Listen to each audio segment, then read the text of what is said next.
Sagaidīt un gaidīt no angļu valodas jūs zināsiet labāk par mani.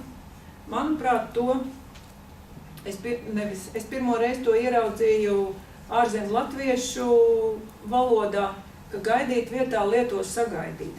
Kaut gan nekā pabeigta tur nav.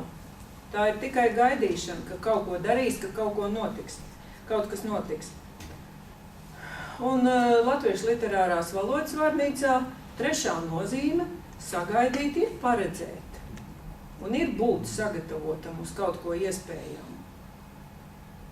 Ja es nebūtu uzšķīrusi vārnīcu un paskatījusies, ko nozīmē sagaidīt, es būtu teikusi, ka tā lietot nedrīkst. Kur ir Blaumaņa piemērs, ja Blaumaņs tā lietoja. Viņš bija tik droši sagaidījis. Tur vēl par to Blaumanu vēl varētu nebūt pārliecības, ka tas ir tādā nozīmē, par kuru es jums runāju. Bet nav arī tā, ka pilnīgi nav iespējams. Es tikai iesaku uzmanīties, iesaku saprast, ka tā ir problēma, ka te nevajag iet angļu valodas pavadā, un ja kaut ko gaida, tad tiešām kaut ko gaida, nevis kaut ko sagaida. Tad, kad nesagaida, tad, kad tikai vēl gaida.